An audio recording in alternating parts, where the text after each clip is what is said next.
What's up, guys? Welcome to your 172nd Android tutorial for the new Boston.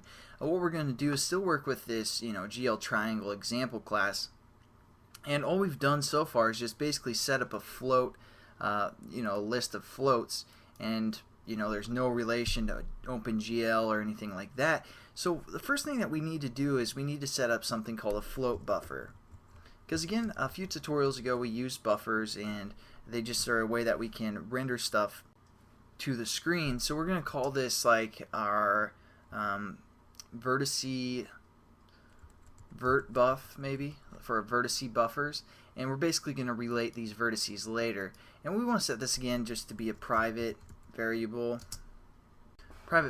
for now, and again we have to add our imports. And also for this class we're going to need a constructor, because again when we create an object we want to call a constructor and set everything up. So that's what we're going to set up real quickly, and this one's going to be public so other classes can use this constructor. And again, when we create a constructor it has to be the same name as our class name, so triangle ex, and this isn't going to have any parameters within it. We could probably grow on that later, but we're just going to set that up.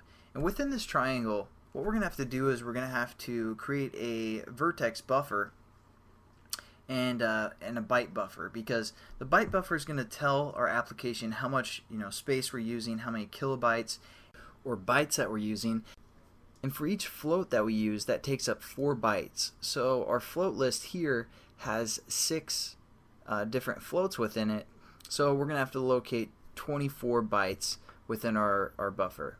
So what we're going to do is we're going to set up our byte buffer.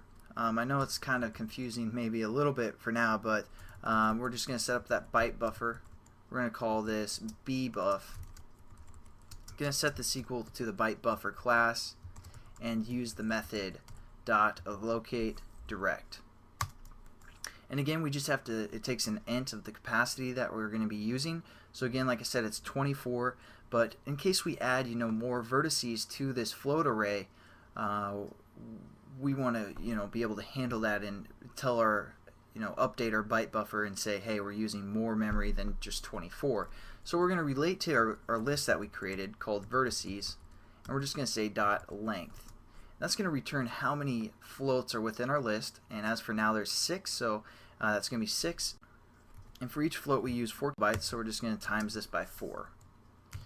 So that's basically telling our buffer, this is how much we're using, which is 24 bytes. And then what we're going to do is we're going to set up the order within our byte buffer, and so we're just going to say bbuff.order, and you can see as it takes within its parameters a byte order.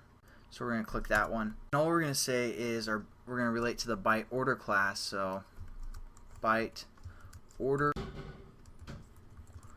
and we're just going to say .native order.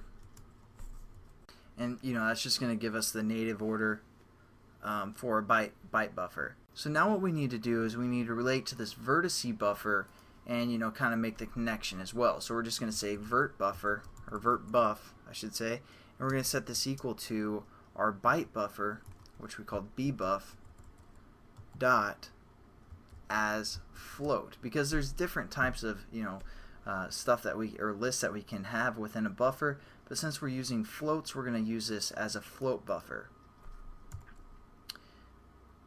And I spelled vert buff wrong, sorry. So set that up, and then what we're going to do is we're just going to say we need to put our list within this vertice buffer. So it knows that we're working with floats as for now, and we're just going to say vert buffer, or vert buff dot put, and then we have to put our float array in there, which we called vertices. And then all we're going to do is we're going to relate to our vert buff and tell it what position we want to start. So vert buff dot position, and we're going to start at position 0, or the top of our triangle. So that's pretty much it for this tutorial. I know it's kind of confusing as of now, but it'll sink in what we're actually doing in the next few tutorials. But I'll catch you guys then, and have a good one.